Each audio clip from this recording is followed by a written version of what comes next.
দিদিমার সঙ্গে দাদুর 1 বছর পর দেখা হলো। দাদুকে দেখেই দিদিমার চুলকানি আরম্ভ হয়ে গেল।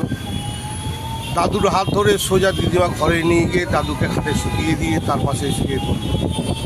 বলো, গো শুনছো, আমি 1 বছর ধরে নিরামিষ খেয়ে আছি, তোমাকে দেখতে পেয়েছি, একটু খাওয়াও, একটু খাওয়াও। দাদু, দাও না, সময় দাও না, আমি তোমাকে খাওয়াচ্ছি, খাওয়াও, আমার যে সহ্য হচ্ছে না, তাড়াতাড়ি করো, 1 বছর ধরে আমি তোমার জন্য অপেক্ষা করছি, তুমি একটু খাওয়া, দাও না, একটু ব্যস্ত তো কান্না, আমি তোমায় খাওয়াচ্ছি, খাওয়াও না, খাওয়াও না, এই আমার জল বেরিয়ে গেল, খাওয়াও না, দাঁড়াও না, না আমি আজকে তোমার খাওয়াচ্ছি, তুমি এত ব্যস্ত তো কেন, দাঁড়াও, আগে হাতের কাজটা করে নি, তারপরে আমি খেলা শুরু।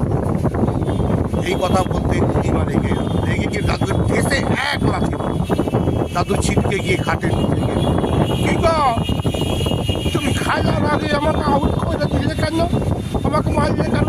দিদিমা রেগে গিয়ে বলল, চোদে না মাই ডোলে ঘন ঘন হাই তোলে। ও লাভলি,